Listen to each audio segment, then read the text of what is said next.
ഒരു സ്ത്രീ എന്നെ എപ്പോഴും വിളിച്ചിട്ട് പറയും, സാർ എനിക്കൊരു കഥ പറയാനുണ്ട് ഈ മണിയുടെ. നമ്മൾ കഥയായി കഴിഞ്ഞു, ഞങ്ങൾ കഥ എഴുതി കഴിഞ്ഞു, സ്ക്രിപ്റ്റ് എഴുതി കഴിഞ്ഞു എന്ന് പറയും.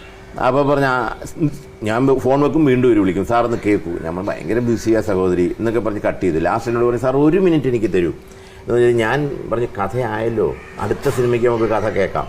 ലാസ്റ്റ് എന്നോട് പറയുന്നു, സാർ അതല്ല, ഞാൻ ഈ തൃശ്ശൂരിനപ്പുറം ഒറ്റപ്പാലത്തിനിടയ്ക്ക് ഇവരൊരു വളരെ ദാരിദ്ര്യം പിടിച്ച ഒരു കുടില് കണക്കുള്ള ഒരു ഫ്ലെക്സ് മറച്ച് കെട്ടി റോഡിൻ്റെ അടുത്ത് അരിയിൽ താമസിക്കുന്ന ഒരു ലേഡിയാണ്. അതിലെ 3 മക്കളുണ്ട്, ഹസ്ബൻഡില്ല, ബന്ധുക്കളാരുമില്ല, ഹസ്ബൻഡ് മരിച്ചു. അപ്പം സാർ ഞാൻ എൻ്റെ 3 കുഞ്ഞുങ്ങളെയും കൊണ്ട് ഭയങ്കര മഴ വരുമ്പോൾ ഒരു ഡെസ്ക് ഉണ്ടായിരുന്നു ഞങ്ങൾക്ക്, അതിനടിയിൽ കയറി ഇങ്ങനെ മഴ കൊള്ളാതെ ഇരിക്കും. മൊത്തം മഴയും ഈ ചോർന്നകത്ത് വരും.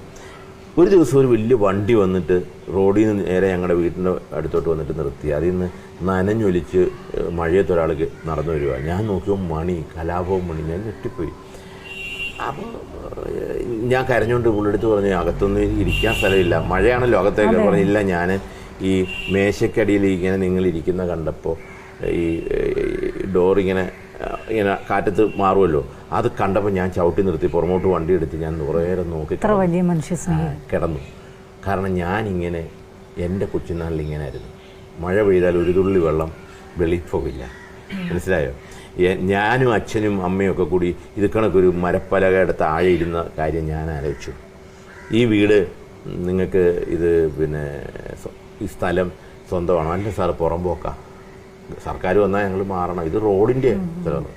3 സെൻറ്റ് സ്ഥലവും മേടിച്ചു കൊടുത്തു, ഒരു വീടും വെച്ച് കൊടുത്തു. പണി നമ്മളാരും മറിഞ്ഞില്ല.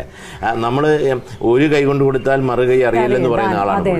പ്രത്യേകിച്ച് ഞങ്ങൾ സിനിമാക്കാരൊക്കെ ഇപ്പം ഒരു സഹായത്തിന് പോകണേ ആദ്യം 10 ചാനൽ ഒക്കെ കൊടുത്ത് ആയിട്ട് ചെന്നിട്ട് ഒരു സഹായം ചെയ്യത്തുള്ളൂ. ഇതല്ല. അങ്ങനെ ഒരു മനുഷ്യസ്നേഹിയായിരുന്നു മണി. ഞാൻ കുറേ നേരം ഞാൻ സ്തബ്ധനായിട്ട് ഇരുന്നു. ഞാൻ സോറി ഞാനിത് എനിക്ക് ഈ കഥ കിട്ടിയല്ലോ. ഞാൻ ആ സീൻ അത് കണക്കിനത് വെച്ചിട്ടുണ്ട്. അവർ പറഞ്ഞ സീൻ അവർ പിന്നെ എന്നെ വിളിച്ചിട്ടൊന്നുമില്ല. അവരേതോ ബൂത്തിൽ നിന്നൊക്കെ എന്നെ വിളിച്ചിരുന്നു.